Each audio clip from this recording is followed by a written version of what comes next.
Hello students, welcome to the class again. हमने पिछली class में डिस्कस किया था cash flow statement. Cash flow statement के बारे में थोड़ा थोड़ा हमने रीड किया था। आगे आज वाली क्लास शुरू करने से पहले हम एक काम करते हैं, एक बार पिछला रिकैप कर लेते हैं। सर, फर्स्ट ऑफ ऑल हमने कैश फ्लो और स्टेटमेंट वर्ड के बारे में स्टडी की थी। कैश का मतलब, सर कैश को दो पार्ट्स में डिवाइड किया गया, एक मॉनेटरी टर्म्स और एक नॉन मॉनेटरी टर्म्स। सर हम जो ज्यादा इंपैक्ट देंगे वो देंगे हम मॉनेटरी टर्म्स को, मतलब जहां पर आपकी टर्म्स के अंदर कैश इन्वॉल्व हो रहा है, that is basically the monetary terms. Non monetary को नो डाउट हम डील करेंगे, अभी हम सीखेंगे कि उसमें क्या करना है। उसके बाद हमने बात करी थी फ्लो की। Sir flow is further divided into two parts, inflow या आउटफ्लो। और तीसरा था sir this is just a statement. इसके अंदर हम कोई अकाउंट फॉलो नहीं करते हैं, जस्ट लाइक जर्नल, लेजर। हम जो भी करेंगे एक स्टेटमेंट तैयार करेंगे और उसके थ्रू हम स्टडी करेंगे कैश फ्लो स्टेटमेंट को। नेक्स्ट मैंने एक बैलेंस शीट बनाई थी जिसके अंदर मैंने अपनी तरफ से कुछ टर्म्स लिखी थी, सो दैट कि आपको एक ग्लांस मिले कि पूरे चैप्टर के अंदर हमने करना क्या है, राइट। अगर आपने वो क्लास नहीं लगाई, आप पिछली क्लास जाएं, उसको सीखें और आप एक होमवर्क के तौर पे बेटा एक छोटा सा काम करें, आप उस सेम बैलेंस शीट को लिखें। अगर आप चाहें तो उसके अंदर नेम चेंज कर सकते हैं। आप अपने एसेट्स, लाइबिलिटीज, चाहे वो करंट लाइबिलिटी है चाहे वो फिक्स लाइबिलिटी है जिसको आप नॉन करंट लाइबिलिटी बोलते हैं, आप अपने एसेट्स और लाइबिलिटीज को चेंज करें। अगर आप नेम चेंज नहीं करना चाहते, एटलीस्ट उसकी अमाउंट चेंज करें। आप अपनी मर्जी से कुछ अमाउंट्स लें और उसको स्टडी करें और देखें कि आपको क्या cash flow from operating activity, financing activity and investing activity clear हो रहा है कि कौन कौन सी टर्म्स कहां कहां पे हमने प्लॉट करनी है। और लास्ट में उसका एक इंपैक्ट था, that was cash and cash equivalents. उसके साथ उसको कंपेयर करें और देखें कि आपकी बैलेंस शीट सेम मैच कर रही है कि नहीं, या आपकी स्टेटमेंट मैच कर रही है कि नहीं। क्लियर? ओके, चलिए अब हम स्टार्ट करेंगे कुछ क्वेश्चंस के साथ। पिछली क्लास में हमने सिर्फ एक इंट्रोडक्शन स्टडी किया था, आज से हम लोग क्वेश्चन शुरू करेंगे। बुक मैंने पहले भी बताई थी, अब फिर बताते हैं। बुक हम फॉलो करेंगे बेटा टीएस गरेवाल की। क्लियर? कुछ नंबर ऑफ क्वेश्चन मैंने सिलेक्ट किए हुए हैं।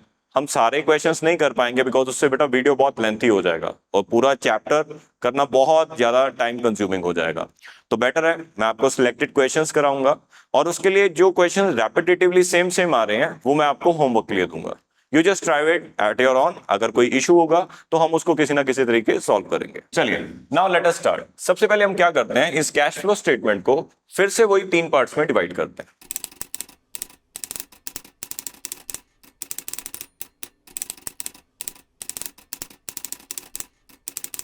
अपार्ट फ्रॉम दिस हम एक कॉलम और बनाएंगे जिसे हम बोलते हैं cash and cash equivalents. Sir now what are this cash and cash equivalents? As the name itself defines कि सर वो कैश जो कैश के बराबर ही माना जाएगा उसे हम बोलेंगे बेटा कैश एंड कैश इक्विवेलेंट्स। अब इसके अंदर क्या क्या आता है? मोस्ट ऑफ द टाइम आपने ये वर्ड सुने हुए हैं। ये दो हमारे पास कॉमन टर्म्स हैं sir, cash in hand and cash at bank, क्योंकि ये हम लोग पार्टनरशिप वाली बुक की बैलेंस शीट में बहुत बार देख चुके हैं। अब हमने जो इसमें ऐड ऑन करना है कैश एंड कैश इक्विवेलेंट्स में, that is marketable securities. Fourth हम इसके अंदर ऐड ऑन करेंगे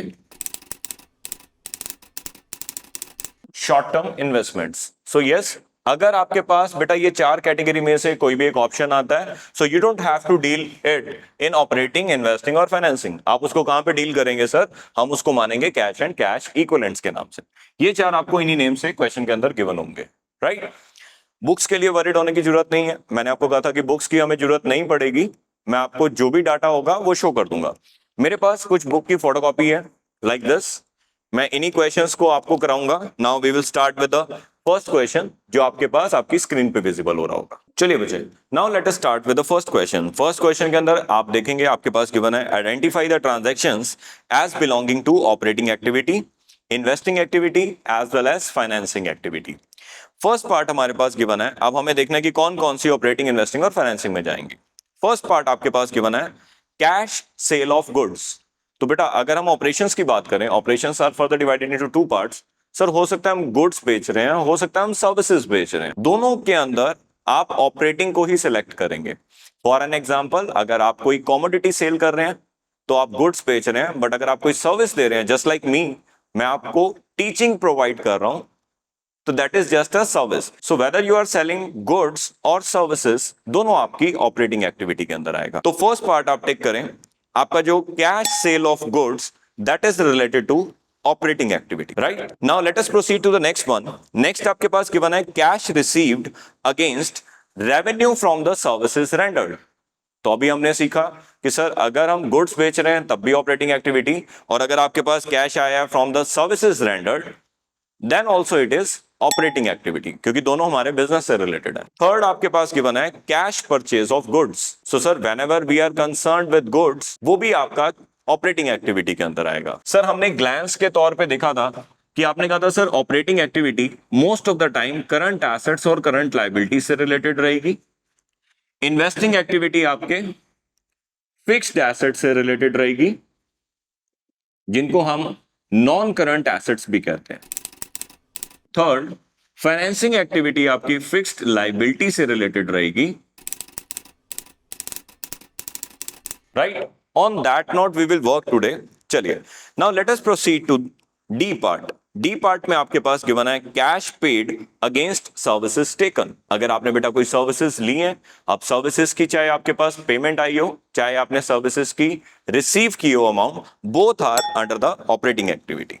देन ई पार्ट में आपके पास गिवन है patents purchased. Now patents are basically the fixed assets. तो फिक्स्ड एसेट से रिलेटेड बेटा कुछ भी आएगा आप उसको इन्वेस्टिंग एक्टिविटी के अंदर रिकॉर्ड करेंगे. Now let us proceed to the next one, marketable securities.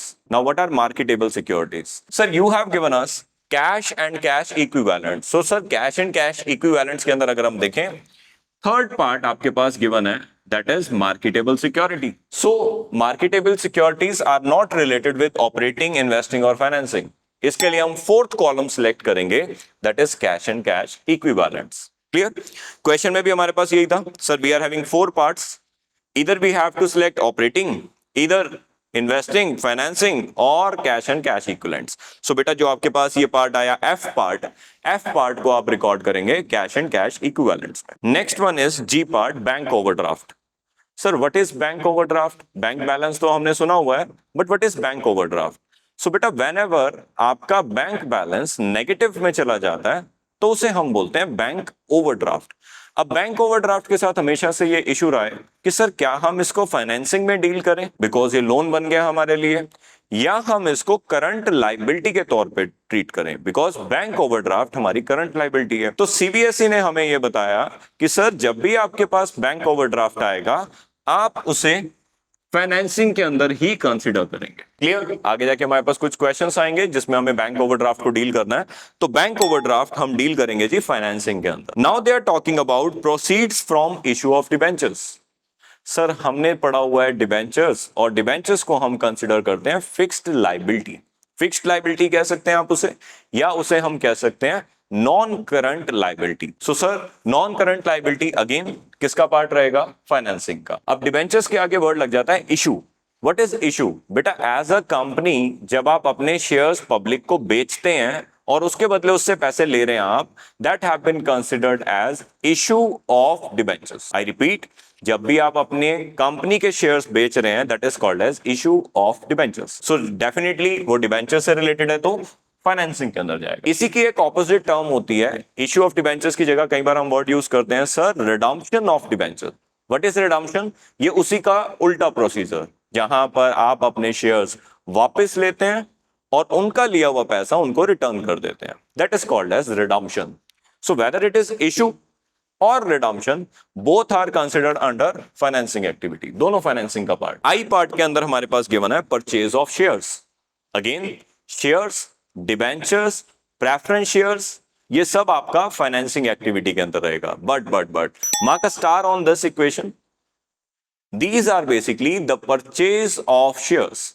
तो जब भी आप शेयर्स परचेज कर रहे हैं और जब भी आप शेयर्स इशू कर रहे हैं, बेटा दोनों में डिफरेंस है. इशू का मतलब क्या होता है कि आप अपनी ही कंपनी के शेयर्स बेच रहे हैं और उसके अगेंस्ट एक लोन ले रहे हैं. So that is a financing activity. But अगर हम बात करें परचेज ऑफ शेयर्स तो इट मींस हमारी कंपनी किसी और की कंपनी के शेयर्स खरीद रही है. हमारी कंपनी किसी और कंपनी के शेयर्स अगर खरीदती है, सो इंस्टेड ऑफ शेयर्स, हम जब भी शेयर्स वर्ड पढ़ते हैं हमें लगता है वो फाइनेंसिंग एक्टिविटी है. No, whenever we are buying shares of another company, then it will be treated as investing activity. Because अगर आप देखेंगे तो बेटा हम किसी और कंपनी में इन्वेस्ट कर रहे हैं through the purchase of shares. Next, repayment of long term loan. So yes, again sir ये लोन से रिलेटेड है, that is related to the financing. तो आप जे पार्ट के लिए फिर से कंसिडर करेंगे financing activity. Clear? Now the K part says next one, commission received. So again this is related to our day to day operations. इसको हम operating activity के अंदर कंसिडर करेंगे. Then redemption of debentures. Redemption की बात मैंने अभी थोड़ी देर पहले ही की थी. सर इश्यू ऑफ डिबेंचर्स का मतलब था अपने शेयर्स को बेचना. सर रिडम्पशन ऑफ शेयर्स का मतलब होता है अपने बेचे हुए शेयर्स को दोबारा खरीद लेना. This is called redemption. Again this is related to debentures. तो कौन सी कैटेगरी सिलेक्ट करेंगे sir? Again financing. No need to worry about this issue और डिबेंचर्स. बेटा आपकी जो फर्स्ट पार्ट का सेकंड बुक अवेलेबल है उसके अंदर फर्स्ट दो चैप्टर्स इसी के ऊपर है. One it is issue of shares, second one it is redemption of debentures और इशू ऑफ डिबेंचर्स. तो इशू ऑफ डिबेंचर्स या इशू ऑफ शेयर्स जब हम स्टडी करेंगे तब हम इसको अच्छे से रीड करेंगे. Next they are talking about, so you don't have to worry about issue of debentures and redemption of debentures. बेटा एक प्रॉपर बुक है हमारे पास शेयर कैपिटल वाली, वो पूरी की पूरी बेस्ड है इशू के ऊपर. Earlier there were 3 chapters, issue of shares, issue of debentures as well as redemption of debentures. But for this particular year आपके पास थर्ड चैप्टर डिलीटेड है तो वो हम नहीं करेंगे. तो जब हम वो वाली बुक टच करेंगे तो उसको हम अच्छे से स्टडी करेंगे कि what is issue of debentures and what is redemption of debentures. Interest on debentures, जो आपने डिबेंचर्स लिया था उन डिबेंचर होल्डर्स को अगर आप इंटरेस्ट पे कर रहे हैं then also it is related to financing activity. फिर से वो फाइनेंसिंग का पार्ट बन जाएगा. तो जब भी हम फाइनेंसिंग से रिलेटेड कोई भी इंटरेस्ट पे कर रहे हैं या कोई भी खर्चा दे रहे हैं that is related to financing activity. Interest on investment. Sir, the name itself it defines. It is the interest that we have earned on investment. तो अगर आपने investment पे interest कमाया है बेटा this is a investing activity. Next है आपके पास income tax paid. अब अगर हम बात करें सर income tax की, so सर ये जो tax है, tax हम लोग अपनी operating activity पे भी पे करते हैं और हम अपनी investing के ऊपर भी पे करते हैं. तो दे आर सेइंग कि सर हम इसमें से कौन सी कैटेगरी सिलेक्ट करें. If simple income tax is given to us then the first preference is operating. तो हम उसको किसके अंदर सिलेक्ट करेंगे जी? ऑपरेटिंग के अंदर.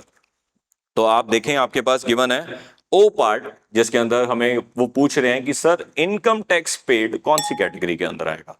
So the first preference is operating activity. Next, income tax paid but on the gain on sale of assets. अब आपको क्लियर हो रहा है कि यहां पर जो टैक्स हमने पे किया है वो उस गेन पे किया है जो हमने फिक्स्ड एसेट से कमाया था. और फिक्स्ड एसेट्स की सारी चीजें इन्वेस्टिंग के अंदर आती है. तो ये वाला टैक्स जो है हम इन्वेस्टिंग से रिलेटेड रिकॉर्ड करेंगे. This is a investing activity. Next है हमारे पास कैश रिसीव फ्रॉम डेटर्स. और उससे नेक्स्ट हमारे पास R part which is the last one, वो हमारे पास गिवन है cash paid to creditors. So whenever the things are related to debtors और creditors, आप देख सकते हैं कि हमने उसके लिए पहले से ही लिखा था कि सर ऑपरेटिंग के अंदर करंट एसेट्स और करंट लाइबिलिटी को डील किया जाएगा. और अगर आप देखें आपके डेटर्स करंट एसेट्स और creditors current liability. So yes, last के दो पार्ट हम सिलेक्ट करेंगे ऑपरेटिंग एक्टिविटी के अंदर. Okay, now we have done with the question. अब एक काम करते हैं, हम इस क्वेश्चन के अंदर कुछ ऐड ऑन करते हैं. सर हम ऐड ऑन क्या करेंगे? अब हम स्टडी करेंगे फ्लो. फ्लो को दो पार्ट्स में डिवाइड किया, weather it is in flow और आउट फ्लो. अब हमें यह भी पता लगना चाहिए कि सर इन ट्रांजैक्शंस के कारण क्या हमारे पास पैसे आ रहे हैं या हमारे पास पैसे जा रहे हैं. बिकॉज कैश फ्लो स्टेटमेंट का बेटा सेकंड मोस्ट इंपॉर्टेंट इंपैक्ट ये भी होता है कि अगर आपको एक बार पता लग गया वेदर इट इज कैश और non cash activity, then you must recognize कि आपके पास फ्लो कौन सा हो रहा है. इज इट अ इनफ्लो और इज इट अ आउटफ्लो, जो हम पॉजिटिव और नेगेटिव के थ्रू लर्न करेंगे. सो फर्स्ट पार्ट अगर आप दोबारा से देखें, वैसे मेरे पास इनफ्लो और आउटफ्लो के लिए कुछ क्वेश्चंस और भी हैं. सो आई वांट कि क्योंकि आपके पास यहाँ पे बहुत सारे ऑप्शंस हैं तो हम इसके अंदर इनफ्लो और आउटफ्लो को स्टडी करें. ए पार्ट के अंदर अगर आप देखेंगे there is a cash sale of goods. If there is a cash sale of goods then definitely बेटा मेरे पास पैसे आए हैं. This is called inflow. B part के अंदर they are saying sir cash received, अगर आपके पास कैश रिसीव हुआ है then again it is a inflow. Third part के अंदर they are saying cash purchase of goods, no doubt it is related to operating activity, but इस बार बेटा आप कुछ परचेज कर रहे हैं और जो आप परचेज कर रहे हैं वो हमारे पास गिवन है गुड्स। तो जब भी हम गुड्स परचेज करेंगे हमारे पास जो आएगा that is goods, but we are concerned with cash, कि कैश आएगा या जाएगा। तो जब भी बेटा आप कुछ भी परचेज करेंगे वेदर इट इज ऑपरेटिंग और इन्वेस्टिंग, परचेज के केस में हमारे पास होता है आउटफ्लो, इट मींस कि हमारे पैसे बिजनेस से जा रहे हैं। Next D part, cash paid against services taken, तो अगर आप कोई सर्विस ले रहे हैं और उसके अगेंस्ट कैश पे कर रहे हैं तो वहां पे वर्ड खुद रिफ्लेक्ट कर रहा है कि this is a outflow. Next हमारे पास ऑप्शन गिवन है के पार्ट, के पार्ट के अंदर अगेन गिवन है commission received. O part income tax paid, paid word reflect करता है outflow. Next cash received from debtors, cash paid to creditors outflow, minus करेंगे। क्लियर? और ये सेम प्रोसेस आपने अपनी कैश बुक में भी सीखा होगा इन क्लास +1, जिसके अंदर हमारे पास पैसे आ रहे हैं तो डेबिट, जा रहे हैं तो क्रेडिट। इसके अंदर भी हम ऐसे ही करेंगे, अगर आपके पास पैसे आ रहे हैं then inflow with a positive sign, और अगर outflow with a negative sign. इसी के बेस पे मैं वो वाले भी फिल कर लेता हूं।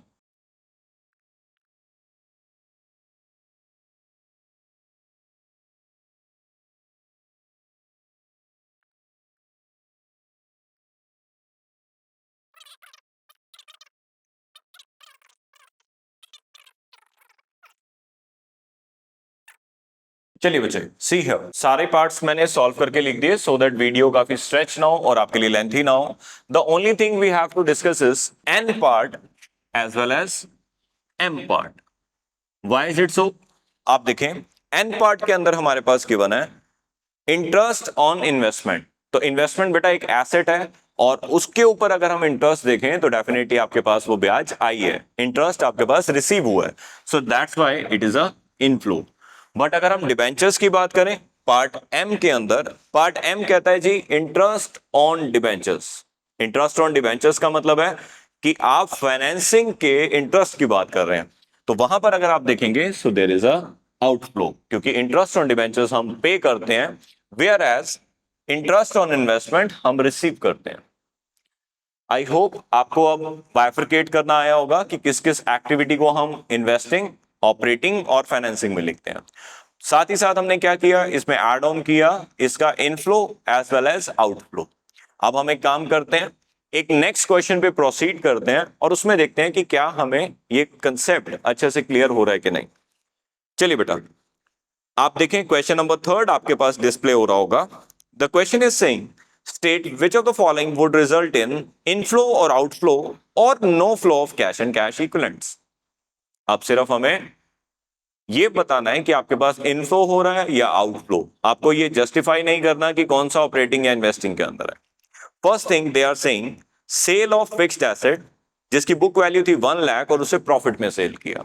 सो whenever we are selling some sort of asset हमारे पास पैसे आएंगे, राइट? अब चाहे बेटा आप उस एसेट को प्रॉफिट में बेचें, चाहे आप उस एसेट को लॉस में बेचें, जब भी हम उसको सेल करेंगे there is a inflow of cash. So for the first part, next sale of goods against cash, again हम सेल कर रहे हैं, पहले हम एक एसेट सेल कर रहे थे, अब हम अपने गुड्स सेल कर रहे हैं, तो दोनों केस में there is a inflow. Purchase of machinery for cash related to the fixed asset, but this time बेटा आप सेल नहीं कर रहे हैं, आप एसेट को परचेज कर रहे हैं। So whenever we are buying something there is a outflow of cash. Next, purchase of land and building for 10,000 consideration paid by issue of debentures.